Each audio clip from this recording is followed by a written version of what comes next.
बिस्मिल्लाहिर्रहमानिर्रहीम। Dear students, अस्सलाम वालेकुम। बेटा आज हम लेक्चर नंबर 2 पे हैं, लेकिन यूँ समझें कि हमारी बुक का पहला मेन टॉपिक्स है चैप्टर 12 में से। इस टॉपिक का नाम है कूलम लॉ।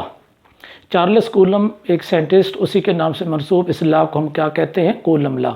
ये कूलम लॉ है क्या चीज़? तो बुनियादी तौर पे चार्ल्स कूलम ने जो एक्सपेरिमेंटल ऑब्जर्वेशन की थी दो चार्जेस के दरमियान पाए जाने वाली फोर्स को, उसने उसकी इस फोर्स को क्वांटिटेटिवली मेजर किया था।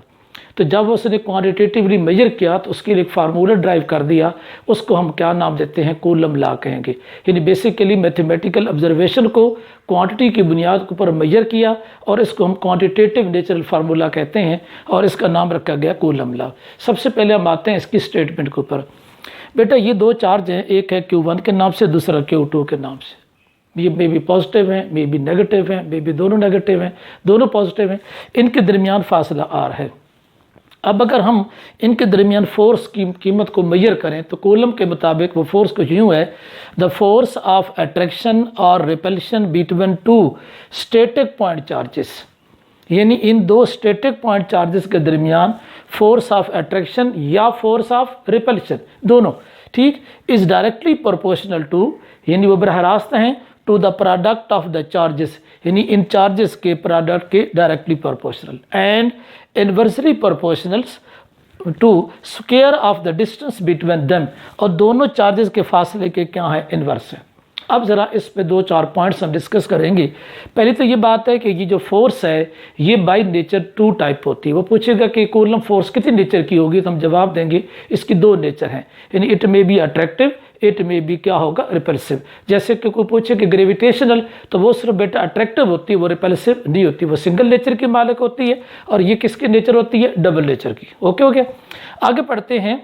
Between two static point charge, इसकी बुनियादी शर्त है, कई दफ़ा पेपर में सवाल आएगा कि कूलम लॉ की क्या लिमिटेशंस हैं, what are the limitation of Coulomb law.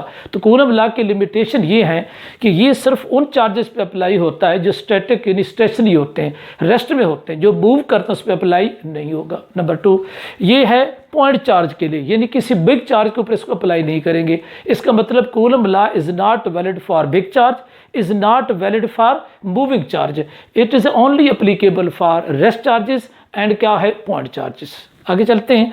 और जो पाई जाने वाली फोर्स है वो बेसिकली दो चार्ज के प्रोडक्ट के बराबर है। इट मीन अगर एक चार्ज की कीमत बढ़ती है तो फोर्स बढ़ जाती है, दूसरी चार्ज की बढ़ाते हैं तभी बढ़ जाती है।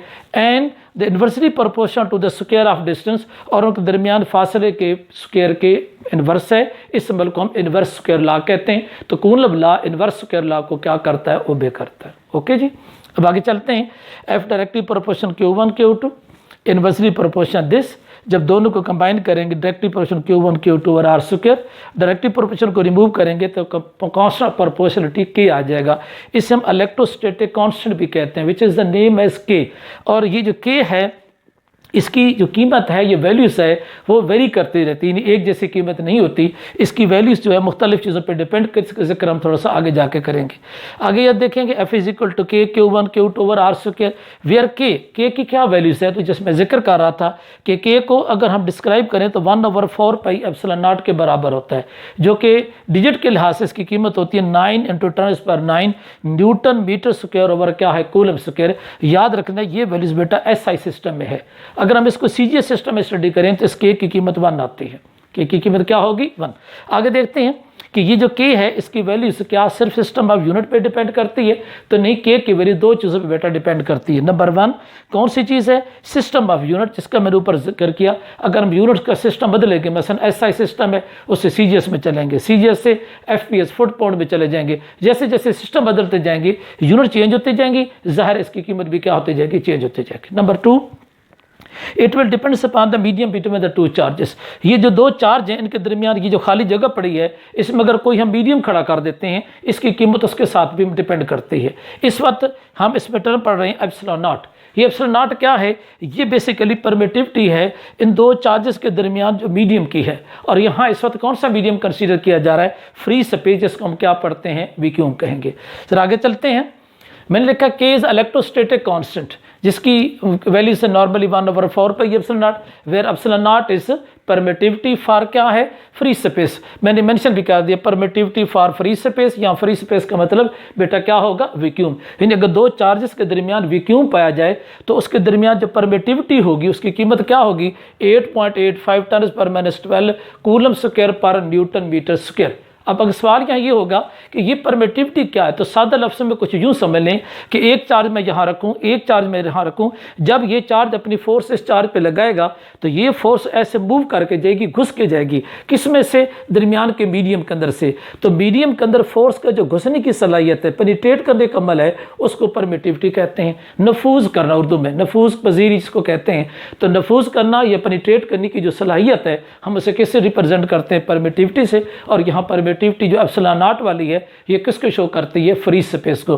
Free space mean vacuum. इसको दुनिया ने स्टैंडर्ड बनाया और बाकी दुनिया के जो मीडियम है उनकी सबकी पैमाइश फ्री स्पेस के लिहाज से की कि कीमत ज़्यादा या कम है, उसको फिर हम आगे जाकर डिस्कस करते हैं। यहाँ थोड़ी सी वजाहत करता जाऊँ कि ये जो लफ्ज़ पॉइंट चार्ज का इस्तेमाल किया जाता है इसका क्या मतलब होता है। बेटा पॉइंट चार्ज या पॉइंट पार्टिकल का मतलब ये होगा कि ये नॉन ज़ीरो चार्ज है। इसका मतलब कोई बड़ा चार्ज तो नहीं है लेकिन मामूली सा चार्ज इसके ऊपर ज़रूर मौजूद होगा। Number 2 with no dimension particles, इसकी कोई डायमेंशन नहीं होगी, यानी डायमेंशन लेस। ऐसा पार्टिकल जिस पे चार्ज नॉन जीरो हो और वो डायमेंशन लेस हो, हम उसे क्या मानेंगे, पॉइंट चार्ज या पॉइंट चार्ज पार्टिकल मानेंगे। ठीक हो गया बात। अच्छा, अब हम थोड़ा सा आगे चलते हैं कि vector form of the coulomb law क्या है। ठीक है, हम इस मीडियम के बारे में ज़ाहिर एंड पे डिस्कस करेंगे, थोड़ी सी तरतीब में रहेंगे। तो वेक्टर फॉर्म ऑफ क्या है, कूलम लॉ। जब कूलम लॉ के वेक्टर फॉर्म की तरफ जाते हैं तो पहली बात हमें ज़हन में रखनी है कि ये फोर्स आपस में म्यूचुअल होती है। म्यूचुअल वो फोर्स होती है जो बाहमी होती है, जो बाहमी आपस में इंटरेक्ट करती हैं। ठीक है, तो जैसे कि यहाँ पे हम देख रहे हैं Q1 है, दूसरा क्या है, Q2 है। यहाँ पे Q1 है, यहाँ क्या है, Q2 है। ये दोनों फोर्सेज में जी बेटा हम देख रहे थे इसकी वेक्टर फॉर्म को ना। अब जरा देखेंगे क्योंकि म्यूचुअल फोर्स है तो म्यूचुअल जो होती है वो एक्शन और रिएक्शन की फॉर्म एग्जिस्ट करती है। जैसे मैंने डायग्राम देखा ना, Q1 से Q2 इधर से Q1 Q2, जब ये F21 फोर्स लगेगी यानी 1 2 के ऊपर 1 की वजह से तो इस डायरेक्शन में है, और F12 यानी 1 पे लग रही है 2 की वजह से इस डायरेक्शन के अंदर है। इसका यूनिट वेक्टर R21 है, इसका यूनिट वेक्टर क्या है, R12। अब फर्ज करें हम कोई एक फोर्स लेते हैं F21 बाई मैग्नीट्यूड, लिहाजा जो बाई मैग्नीट्यूड होगा वो तो दोनों इक्वल होंगी, लिहाजा simple formula Q1 Q2 over क्या होगा, R²। अगर हम इसको वेक्टर फॉर्म में ट्रांसफर करना चाहते हैं तो हम इसको यूनिट वेक्टर से मल्टीप्लाई कर देंगे। तो बेटा F21 का यूनिट वेक्टर है R21, मैंने इधर भी मल्टीप्लाई कर दी, इधर भी। यूनिट वेक्टर जब मैग्नीट्यूड के साथ आएगा तो वेक्टर फॉर्म में एरो आ जाएगा और यूनिट वेक्टर खत्म हो जाएगा। जैसे आप पार्ट 1 में ऐसे पढ़ते थे ना कि एक वेक्टर लिखा है ना A, तो वो कैसे लिखते हैं, एक उसकी मैग्नीट्यूड होती है और एक उसका क्या होता है, यूनिट वेक्टर। तो यूनिट वेक्टर के मल्टीप्लाई होने से वो वेक्टर फॉर्म में चला जाएगा। क्लियर होगी बात। अब इसको मैंने इक्वेशन नंबर 1 का नाम दिया और एक फोर्स हमने ये हासिल कर ली।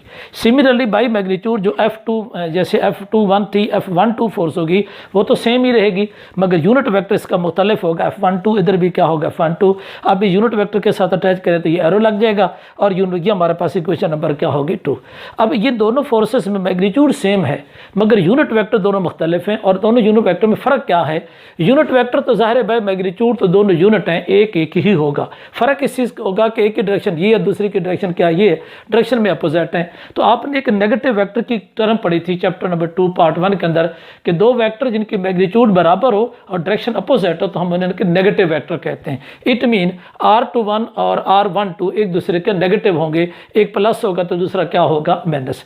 यहाँ थोड़ी सी वजाहत कर दूँ कि R21 एक यूनिट वेक्टर है जो Q1 से Q2 की तरफ जा रहा है और R12 क्या है, यूनिट वेक्टर जो Q2 से किधर जा रहा है, Q1 की तरफ। इसी तरीके से हम अब इसी यूनिट वेक्टर का इस्तेमाल करते हैं। ज़रूरी नहीं कि आप इक्वेशन 2 लें, 1 से ले लें, 2 से ले लें, तो मैं 2 से ले रहा हूँ।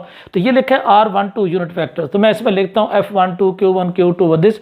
तो R12 की जगह क्या पुट कर सकते हैं, माइनस R21। तो यहाँ मैंने क्या पुट कर दिया, माइनस R21। इसी माइनस को बेटे शुरू में मल्टीप्लाई करें तो ये बन जाएगा R21। इक्वेशन नंबर क्या हासिल होगी, 3। अब ज़रा तवज्जो दीजिएगा, ये जिसको मैं सर्कल करते जा रहा हूँ ये वैल्यूज़ इक्वेशन नंबर 1 के मुताबिक किस चीज़ के बराबर है, इक्वेशन नंबर 1 है यही कीमत सेम खड़ी है और ये बराबर किस चीज़ के, F21 के। तो अगर मैं यहाँ कीमत पुट करूँ तो कुछ रिजल्ट यूँ बनेगा, F12 is equal to minus F21। It mean ये दोनों forces equal in magnitude but opposite in क्या है, direction. It means Coulomb law consist कर रहा है किस चीज़ की तरफ जा रहा है, न्यूटन थर्ड लॉ की तरफ, जिसमें कहते हैं एक्शन और reaction are equal in magnitude but opposite in क्या है, डायरेक्शन। तो ये थी इसकी वेक्टर फॉर्म, जिसे हम कूलम लॉ की कौन सी फॉर्म कहते हैं, वेक्टर फॉर्म। अब थोड़ा सा वो जो पॉइंट जिसमें मैंने जिक्र किया था कि ये जो मीडियम पे डिपेंड करता है, तो मैंने आपको जिक्र किया कि फ्री स्पेस के अलावा अगर कोई मीडियम होगा तो क्या असरात फोर्स के ऊपर पड़ेंगे। अब हम ज़रा देखते हैं उन चीज़ों को। यहाँ देखें कि हेडिंग है effect of medium on the force between the two charges. अगर दो चार्जेस के दरमियान कोई मीडियम है तो बेटा जब लफ्ज़ मीडियम इस्तेमाल करेंगे it mean other than free space, यानी फ्री स्पेस के अलावा कोई चीज़ अगर आएगी तो हम उसे क्या पढ़ेंगे, मीडियम पढ़ेंगे। Okay, insulating mediums reduces the force by epsilon R. अगर कोई हम इंसुलेटिंग मीडियम लेके आते हैं तो जो मीडियम आएगा वो उस फोर्स को रिड्यूस कर देगा। कितना कम कर देगा, एप्सिलॉन आर टाइम। और ये एप्सिलॉन आर गुना जो कम करेगा इससे क्या कहते हैं, इसे कहते हैं रिलेटिव परमिटिविटी। ये रिलेटिव परमिटिविटी क्या होती है बेटा, परमिटिविटी फॉर फ्री स्पेस एक स्टैंडर्ड है, एक फिक्स कीमत है, उसके लिहाज से कितना कीमत बढ़ती है या कम होती है, इस अमल को रिलेटिव कहते हैं। जैसे मैं कहूँ जी कि ए शख्स है, ए उसकी हाइट है 5 फीट और जो बी है उसकी हाइट जो है वो ए के मुकाबले में 2 इंच ज़्यादा है या 3 इंच कम है, तो मैं ए के लिहाज से कम या ज़्यादा बयान कर रहा हूँ, इस अमल को रिलेटिव फिनोमिना कहते हैं। तो जब फ्री स्पेस यानी वैक्यूम के लिहाज से हम मीडियम की परमिटिविटी को बढ़ाएं या कम करेंगे तो इस अमल को क्या कहेंगे, रिलेटिव परमिटिविटी कहेंगे। अब F is equal to 1/4 pi epsilon R Q1 Q2 over R square equation this, जब दो चार्जेस के दरमियान फ्री स्पेस है। अगर इन दो चार्जेस के दरमियान मैं एक प्लास्टिक शीट खड़ी करता हूँ, एक इंसुलेटिंग मीडियम खड़ा कर देता हूँ, जैसे कि ये शीट आप नजर आ रही है, तो बेटा जैसे ये शीट खड़ी करेंगे इसकी वजह से फोर्स का क्या असर होगा, जरा तवज्जो दीजिएगा। फोर्स मीडियम के साथ कैसे खड़ी है, इनवर्स। तो जब मीडियम बढ़ता जाएगा तो फोर्स और ज़्यादा रिड्यूस होती जाएगी, तो नई फोर्स का नाम रख लेते हैं F dash 1/4 pi epsilon naught into epsilon R. अब ये दो क्यों आगे हैं, क्योंकि जो बेटा खाली जगह पड़ी है वो किसको रिप्रेजेंट कर रही है, एप्सिलॉन नॉट को, और जो मीडियम है वो किसको रिप्रेजेंट करता है, एप्सिलॉन आर को। तो अब ये दो इस्तेमाल हो रहे हैं परमिटिविटी के इस्तेमाल, एक है परमिटिविटी, एक कौन सी है, रिलेटिव परमिटिविटी। अब इसके लिहाज से अगर मैं एप्सिलॉन आर को साइड पे लिख लूँ तो ये जो बाकी कीमत है बेटा ये देखें, इसको हम इक्वेशन नंबर इसके मुताबिक देखें तो ये फोर्स से बनती है, लिहाजा F dash is equal to F over किसी इसके बराबर एप्सिलॉन आर के, और एप्सिलॉन आर यहाँ क्या है, रिलेटिव परमिटिविटी। अगर हम इसकी कीमत मालूम करना चाहें तो एप्सिलॉन आर को इधर ले जाएं तो रिजल्ट क्या बनेगा, एफ ओवर एफ डैश।